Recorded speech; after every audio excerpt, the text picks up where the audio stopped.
13h, le journal à la présentation Diafatoussa, Ibrahim Assadi, bonjour, tout de suite les titres. Bonjour Adia Fatou, bonjour à tous. À la une de l'actualité, le football sénégalais et les pratiques mystiques, le débat relancé au lendemain de la finale de la CAN des moins de 20 ans, perdue par le Sénégal devant la Zambie. Et ce après que les Kotos Boys, comme on les appelle, ont été pris en flagrant délit de maraboutage lors de cette rencontre. Ouverture ce matin de la première session du Haut Conseil des collectivités territoriales, une session destinée à mettre à niveau les conseillers et contribuer à l'amélioration de l'acte 3 de la décentralisation. Et puis sur le continent, la Côte d'Ivoire se souvient, un souvenir douloureux. En effet, ce 13 mars marque le premier anniversaire de l'attentat de Grand Bassam qui avait fait 19 morts et plusieurs blessés. Dans la deuxième tranche, nous aurons les sports avec Tanda Khandia et l'invité de la rédaction et le directeur du laboratoire de l'imaginaire de l'IFON. Il analyse le maraboutage aperçu en direct à la télévision lors de la finale des U20. La revue avec Arona Diouf, tout de suite le développement. Radio Sénégal, l'info en toute responsabilité. Le Haut Conseil des collectivités territoriales tient depuis ce matin sa première session. Et selon son président Ousmane Tanor Dieng, cette session sera marquée par un atelier de mise à niveau de l'ensemble des hauts conseillers. Elle aboutira à l'élaboration de manière concertée et consensuelle de la durée du mandat de ses membres. Une contribution à l'amélioration de l'acte 3 de la décentralisation sera également dégagée, a souligné le président du HCCT, Ousmane Tanor Dieng, qui engage son institution à travailler pour faire de l'aménagement et du développement. Nous l'écoutons des propos recueillis par Jean-Baptiste Sané. Les Sénégalais attendent de nous que nous soyons des acteurs essentiels de cette grande espérance en ouvrant des passerelles entre l'État et les collectivités territoriales, entre les élus locaux et les acteurs à la base. Mesdames et messieurs les hauts conseillers, j'engage le puits né des institutions de la République du Sénégal.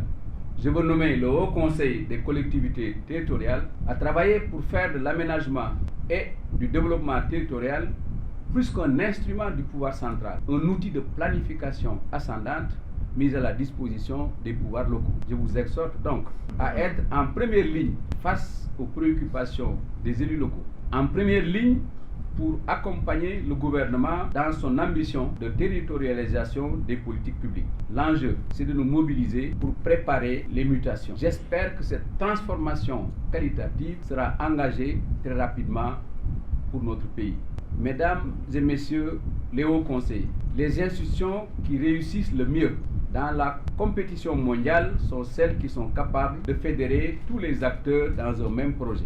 Cela vaut également pour la concertation. Le dialogue et la concertation préparent les succès de demain. Il est impératif qu'on continue de donner l'image de gens respectables qui s'écoutent, qui dialoguent et qui tirent le débat vers le haut.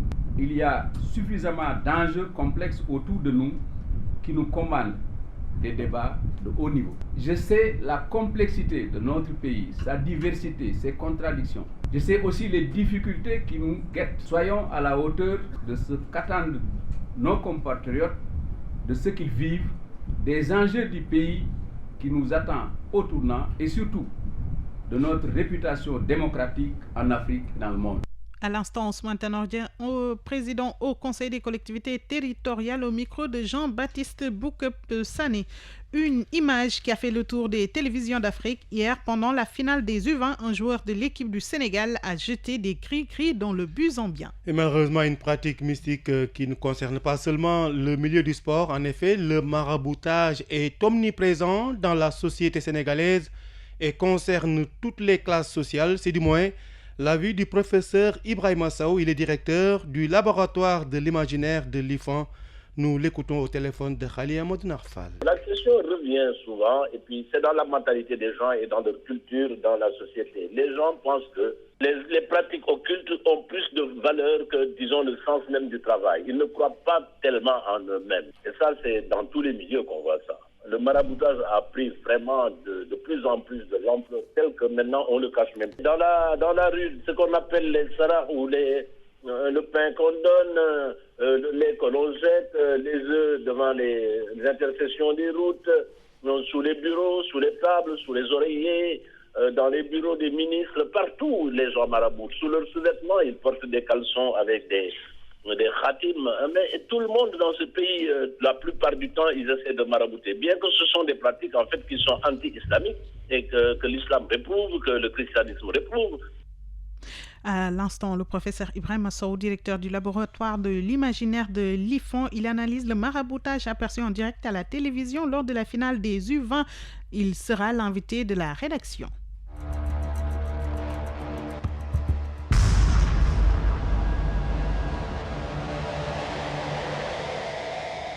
Horizon 2035. Macky Sall nous embarque dans le bateau PSE. Un nouveau programme de développement économique et social. Le plan Sénégal émergent à 3 ans. Le PSE, tout un programme pour amener le Sénégal à la table des pays qui émergent. 3 ans déjà.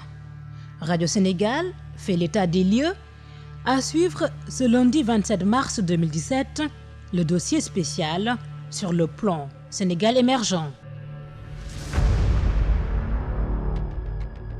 13h passées de 6 minutes, vous suivez les informations sur Radio Sénégal. Croisade contre l'usure au Sénégal, le système financier décentralisé investit le secteur informel. Les responsables du projet Ma Source, le revenu était ce week-end au marché syndicat de Pékin et autres lieux de commerce. Ce projet expérimenté en Guinée, dans la sous-région, compte enrôler 500 000 femmes du secteur informel national.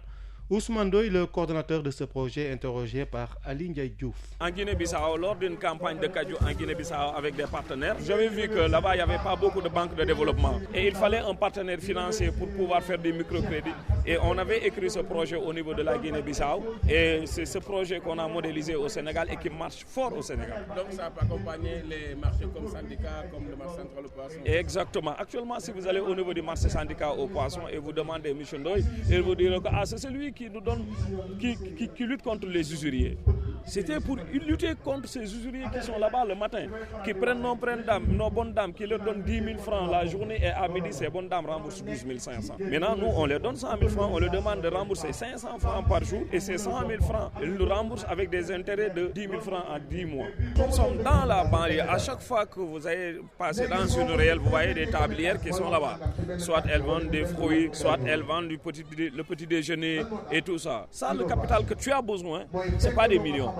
Tu as besoin tous d'avoir un capital de 100 à 150 000 achetés pour ta table et revendre, avoir des bénéfices journaliers qui te permettent de s'en sortir et faire survivre la famille.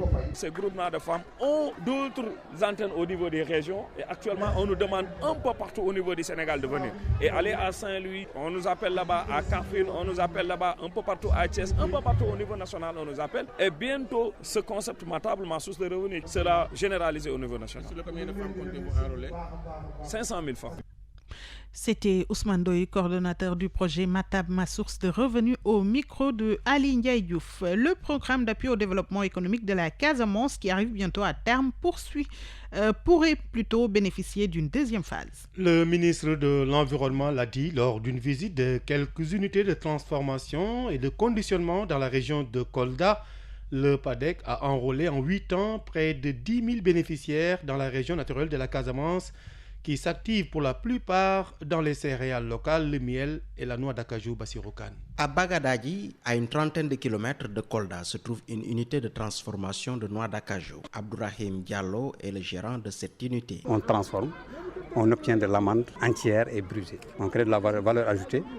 On vend dans les marchés extérieurs. Hormis quelques difficultés liées à l'approvisionnement de la matière première, les membres du GIE Pinal Naforé de Bagadadji s'en sortent plutôt bien. On a mis en place une coopérative. Chaque unité envoie au niveau de la coopérative. Et la coopérative a maintenant des partenaires extérieurs qui viennent prendre. Bon, avec la flambée des prix, on a parfois difficulté d'approvisionnement en matière première. Avant Bagadadji, le ministre de l'Environnement et sa délégation ont aussi visité une unité de transformation de miel à Médina Gounass et une unité de transformation de céréales locales à Vélingara. Toutes ces unités ont été implantées avec le concours du PADEC. Colonel Cheikh Daouda Diallo en est le coordinateur. L'objectif qui nous a été assigné, c'était de toucher 10 000 opérateurs à travers toutes les activités d'appui. Aujourd'hui, nous sommes à un peu plus de 9 000, ce qui fait un taux de réalisation d'un peu plus de 90%.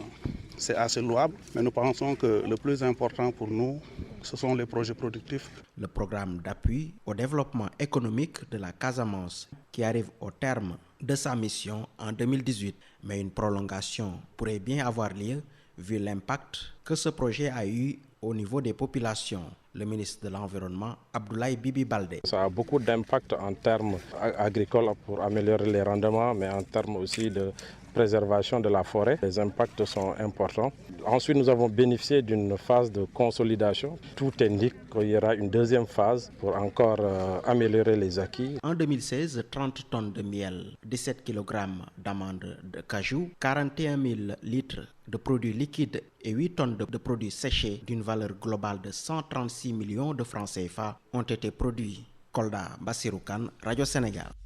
Direction la région de Louga, une ONG dénommée Brook déroule un projet dans la commune de Kelguei. Il s'agit d'un projet relatif à l'amélioration des conditions d'existence et d'utilisation des chevaux et des ânes. Il sera en collaboration avec la Fédération des associations paysannes de Louga.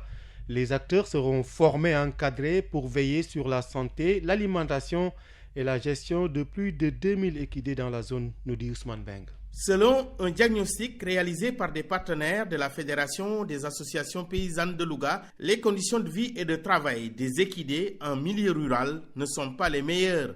Malik Sow, secrétaire général de la FAPAL. On a eu à déceler un certain nombre de carences liées à la maltraitance sous toute sa diversité, que l'habitat, la torture entre guillemets, surtout le tapage, le manque d'entretien et surtout l'absence de soins vétérinaires adaptés surtout. Donc énormément de carences liées aussi à l'alimentation. Pour un mieux-être des chevaux, des ânes et des mulets, l'ONG Group entend agir sur 3 catégories d'acteurs à travers un projet qui va coûter 40 millions de francs CFA pour la première année. Emmanuel Sarr, son représentant régional. Pour l'amélioration du bien-être des équidés de trait, nous passons par 3 composantes. Il s'agit d'abord de la sensibilisation, de l'information des propriétaires et des utilisateurs, qui sont les premières parties prenantes, puisque ce sont eux qui détiennent ces animaux. C'est ensuite le renforcement de capacité des prestataires de services. Nous allons organiser des formations pour les vétérinaires, les maréchaux ferrants dans le domaine de la santé équine, la santé des chevaux et des ânes. Et nous allons travailler avec les autorités sur le plaidoyer, notamment pour l'application de l'arrêté interministériel sur le transport hippomobile. Et le projet tourne aux alentours de 40 millions de francs CFA. Un projet d'une importance capitale si l'on sait que le cheval et l'âne sont au centre des activités en milieu rural. Ousmane Beng, Louga, Radio Sénégal. Plus de 36 000 personnes privées de liberté au Sénégal, selon le rapport 2014 de la direction de l'administration pénitentiaire.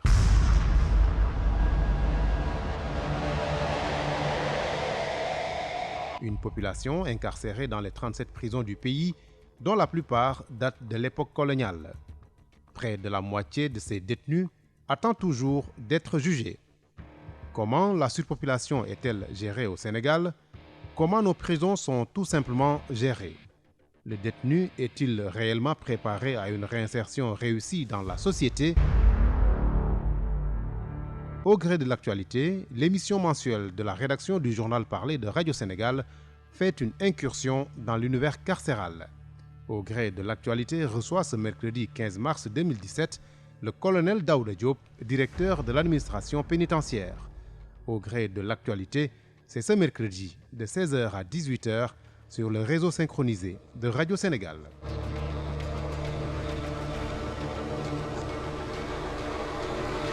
13h13, place à l'actualité internationale. Le Sénégal a extradé le militaire guinéen Toumba Diakité. Le commandant Aboubakar Sidiki Diakité, alias Toumba, était recherché. Il est inculpé par la justice guinéenne d'assassinat, de complicité d'assassinat, de meurtre, de complicité de viol en réunion. Son avocat sénégalais, Maître Baba Diop, dénonce cette extradition et parle d'expulsion. En Guinée-Bissau voisine, le président Vaz poursuit sa tournée à l'intérieur du pays. Après Bafat, c'est la région de Gabou, à 200 km à l'est de Bissau, qui a accueilli le président José Mario Vaz. Il s'agit de sa première sortie depuis son élection à la tête du pays. Cette tournée n'est pas du goût du PAIGC, sa famille politique, qui l'accuse d'être en pré-campagne. Il faut dire que des milliers de militants de cette formation politique ont marché ce week-end pour exiger sa démission. 13 mars 2016, 13 mars 2017, un an jour pour jour que la cité balnéaire de Grand Bassam en Côte d'Ivoire était frappée d'un attentat. L'attaque avait fait 19 morts et plusieurs blessés. Elle avait été revendiquée par Al-Qaïda au Maghreb islamique.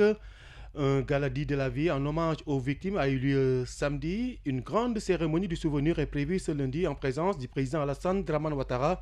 Et le gouvernement avait demandé à toutes les personnes sur le territoire ivoirien d'observer 1 minute de silence à 12h45, heure du début de l'attaque en 2016. Bataille de Mossoul, le groupe État islamique piégé dans son dernier grand bastion. Les forces irakiennes annoncent avoir repris 1/3 de Mossoul-Ouest et selon l'envoyé spécial américain auprès de la coalition anti-djihadiste, l'armée a coupé tous les actes à Mossoul, piégeant ainsi les combattants de Daesh dans leur dernier grand bastion en Irak. La peine de mort a de beaux jours encore dans certains États des États-Unis. Et c'est le cas de l'État de l'Arkansas qui a décidé de procéder à 8 exécutions capitales en 10 jours à la fin du mois d'avril. Le gouverneur de cet État justifie cette décision par la date de péremption des stocks de midazolam, un sédatif utilisé dans le cocktail mortel, et les organisations qui militent contre la peine de mort se sont élevées contre cette précipitation. C'est la fin de la première partie du journal. Un rappel des titres. Le football sénégalais et les pratiques mystiques, le débat relancé au lendemain de la finale de la CAN des moins de 20 ans, perdue par le Sénégal devant la Zambie. Et c'est après que les Kotos Boys, comme on les appelle, ont été pris en flagrant délit de maraboutage lors de cette rencontre. Ouverture ce matin de la première session du Haut Conseil des collectivités territoriales, une session destinée à mettre à niveau les conseillers et contribuer à l'amélioration de l'acte 3 de la décentralisation. Vous avez entendu le président du HCCT, Ousmane Tanor Dieng. Et puis sur le continent, la Côte d'Ivoire qui se souvient. Un souvenir douloureux en effet, ce 13 mars marque le premier anniversaire de l'attentat de Grand Bassam qui avait fait 19 morts et plusieurs blessés. Merci Ibrahima Sadi. Justement, les Kotos Boys font l'objet bien sûr de notre invité aujourd'hui. Ils feront l'objet du débat plutôt. Alors la revue de presse sera avec Arona Diouf. Mais avant tout cela, les sports. Radio Sénégal, les sports. Les sports, la page des sports est présentée en direct par Tanda Ndiaye. Bonjour. Bonjour, Radia Fatoussar. Et en ouverture, c'est du basketball. Oui, le basketball avec les nouvelles des Lions du basket début depuis 11h ce matin à Dakar de la préparation de l'Afro-Basket 2017 et ce sera au Congo-Brazzaville. Et ça passe absolument par le tournoi de la zone 2 entre Bamako et Dakar. Et dès la semaine prochaine, avec 22 joueurs qui sont présélectionnés à cette occasion, ils sont aux ordres des coachs adjoints de l'Espagnol Porfirio Fisac. Et là, demain et sûrement mardi à 12h, au siège de la Fédération sénégalaise de basketball, eh bien, le DTN, le capitaine d'équipe et un administratif seront en conférence de presse. Et le départ est prévu jeudi prochain en direction de Bamako. Le basket au plan local, on a joué ce dimanche les derniers matchs de play-off. Oui, en garçons et filles et chez les féminines, le Duc a battu l'Asfo sur la marque de 66-40 à l'équipe de Mour qui s'est inclinée ici à Dakar face à la SCV de Dakar 25-67. Les Girafes qui a dominé l'UGB, c'était à Saint-Louis 49-40 et du côté des hommes avec les Saint-Louis Basket qui s'est imposé devant l'équipe de l'ASFA 68-57. Le sport roi avec la finale de la CAN de football des juniors en Zambie. Le Sénégal perd devant les jeunes Zambiens 2-0. Oui, tout à fait. Et des regrets, rien que des regrets après la défaite du Sénégal en finale de cette Coupe d'Afrique des Nations chez les moins de 20 ans. Maître Augustin Senghor, qui s'est félicité du parcours des Lionceaux, estime que les joueurs sénégalais ont facilité la tâche à leurs adversaires zambiens. Le président de la Fédération sénégalaise a aussi fustigé la manière dont les U20 sénégalais ont perdu. Déçu, il est le sélectionneur national. Il s'agit bien sûr de Joseph Koto qui estime cependant que ses protégés ont fait un bon tournoi, mais une réorganisation et des renforts s'imposent. C'est pour des lendemains meilleurs. C'est selon justement notre consultant. Il s'agit bien sûr de Cheikh Tidiane Buté. On peut toujours rêver, mais en rêvant, il faut retenir les bonnes leçons et tirer les bons enseignements. Je pense que tirer les bons enseignements, il y a deux choses sur lesquelles nous freinons. Nous freinons, c'est par rapport à une organisation d'équipe. Le talent, il est là, le collectif, il est toujours là, mais par rapport aux organisations, dans des stratégies, je veux parler du niveau tactique, il va falloir beaucoup les améliorer. L'autre aspect, c'est par rapport à l'efficacité. On se crée beaucoup d'occasions, mais on n'a pas l'adresse. Il n'y a pas vraiment cette efficacité devant, qui peut nous permettre encore de rêver, ou en tout cas de tuer des matchs. Il va falloir se reconsidérer par rapport à certaines lignes qu'il va falloir corriger et à certains impairs, parce que quoi qu'on dise, y a eu des erreurs qu'il va falloir corriger en défense. Les premières mi-temps qu'on a faites contre le Soudan, le deuxième match contre l'Afrique du Sud, même si on est revenu à partir de ressources très mentales, je pense qu'il va falloir corriger à ce niveau. Maintenant, cette équipe renforcée peut-être avec des jeunes comme Ismaïla Sarr, je pense qu'on peut se permettre de rêver à une Coupe du Monde. Parce que les deux équipes qui ont fait la finale ont une dimension mondiale. Et même les équipes qui ont fait le match de classement, la Guinée et l'Afrique.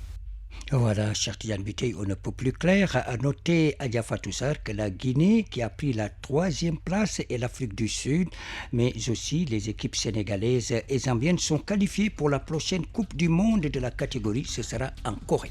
Et on parle d'infrastructures sportives chez nous. Oui, ce domaine qui, en tout cas, Adjafa Toussar, constitue l'un des points noirs du sport sénégalais, les infrastructures. Et donc, direction Thiès, le stade Lat Dior, qui est en réhabilitation, qui sera bientôt livré courant 2017.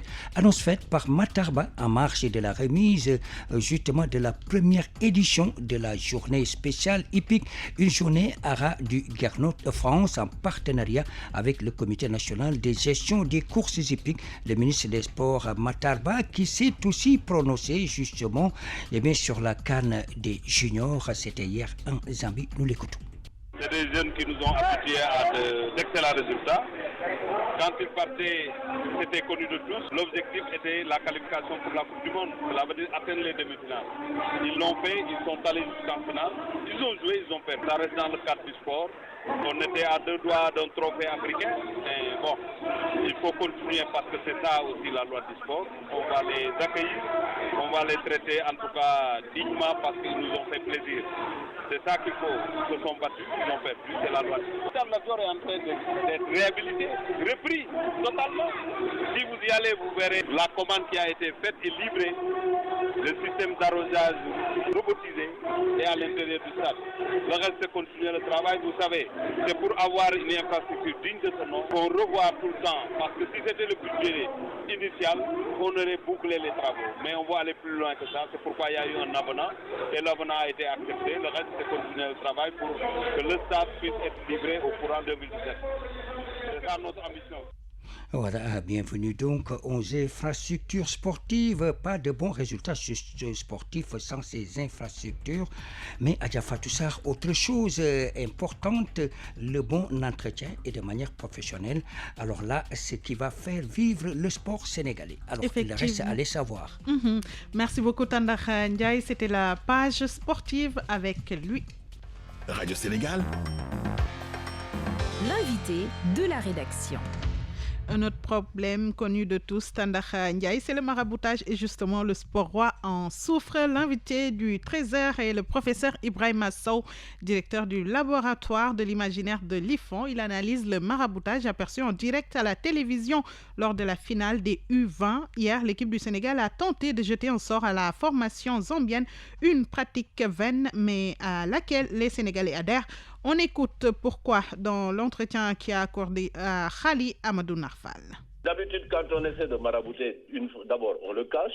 Quand on ne le cache pas, ça veut dire qu'il y a quelque chose qui ne va pas. On dit que les maraboutages qui sont visibles ne fonctionnent pas parce que quand on est découvert, c'est que l'autre en fait a plus de marabouts que toi. C'est un problème récurrent. Et tu as raison, la question revient souvent et puis c'est dans la mentalité des gens et dans leur culture, dans la société. Les gens pensent que vraiment, les pratiques occultes ont plus de valeur que, disons, le sens même du travail. Ils ne croient pas tellement en eux-mêmes. Ils croient davantage au maraboutage et à ce que cela pourrait leur rapporter qu'à leur propre, disons, responsabilité personnelle. Et ça, c'est dans tous les milieux qu'on voit ça. Le maraboutage a pris vraiment de plus en plus de l'ampleur telle que maintenant on le cache même. Professeur, dans votre dernier ouvrage sur le maraboutage au Sénégal, justement, vous dites que de l'humble marchand ambulant au riche milliardaire, du boucher au ministre, c'est une pratique quotidienne qui concerne tout le monde. Absolument, il suffit d'ouvrir les yeux. Vous le verrez dans la rue, ce qu'on appelle les sarah ou le pain qu'on donne, le lait que l'on jette,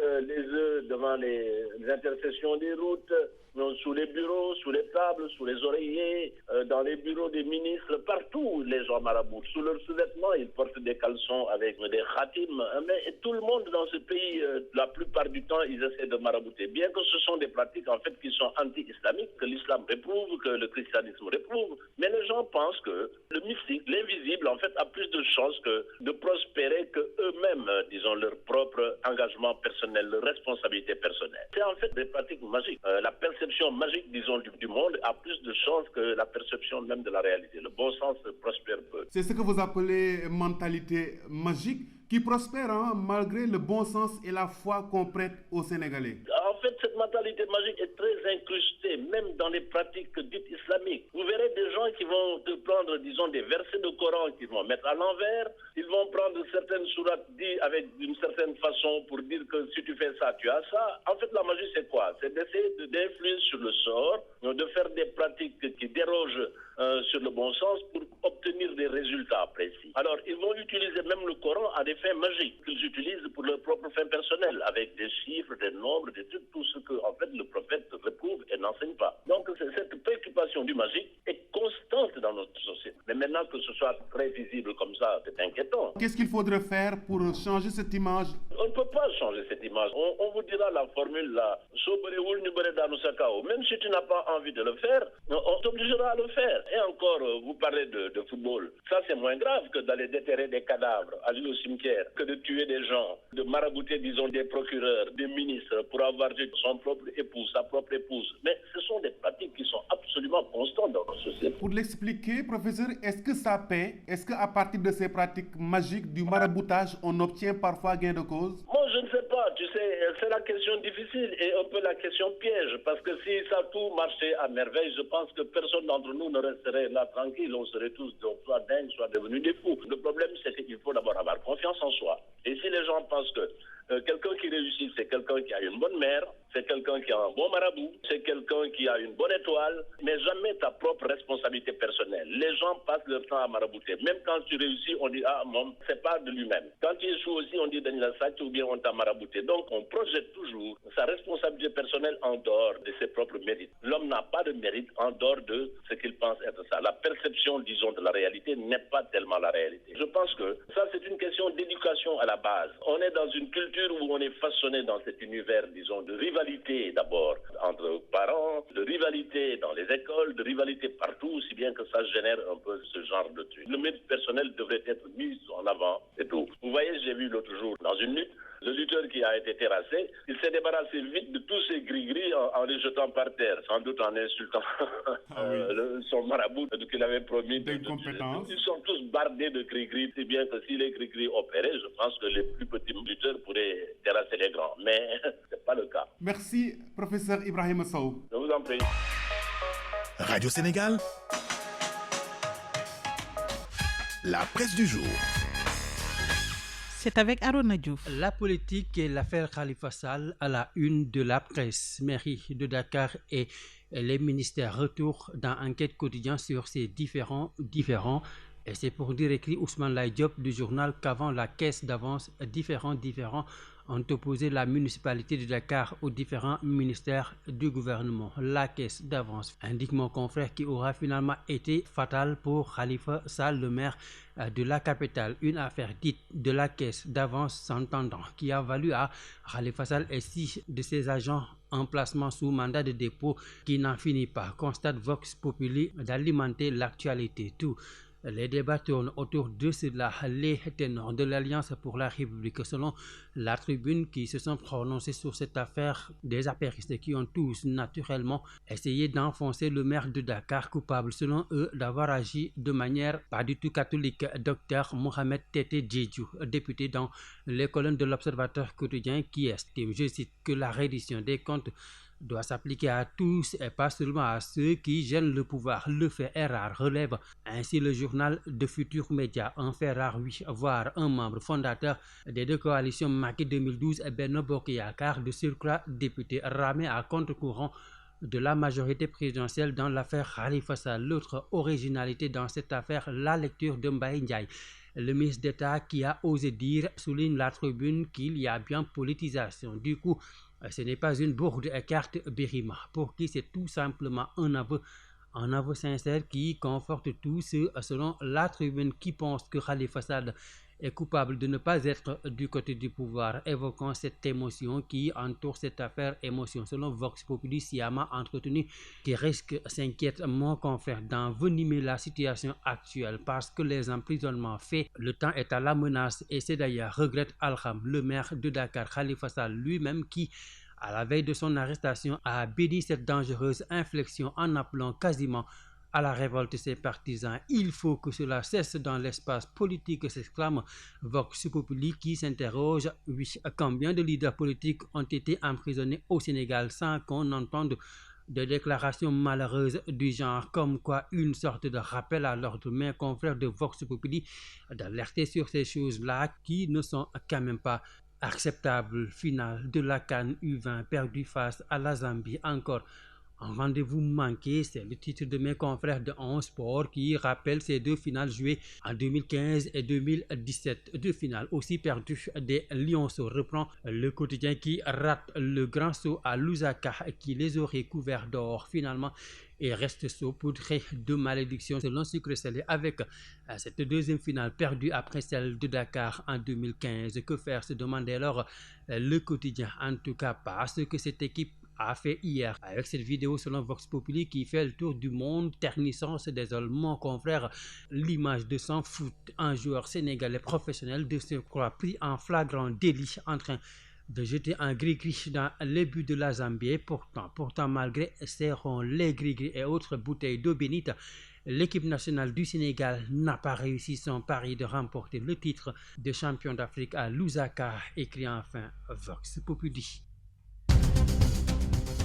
C'était à l'instant la revue de presse de Arona Diouf qui met fin à ce 13h. Merci à l'équipe technique Djekdiam Diouf Souleybari, Sedem Laba Soumaré, réalisation Khalia Modounar Falandre Noël Tchandoum, présentation Brema Sadeh Adjafatossar. Merci d'avoir suivi le 13h. Nos programmes se poursuivent sur nos différentes antennes. Excellent après-midi à toutes et à tous.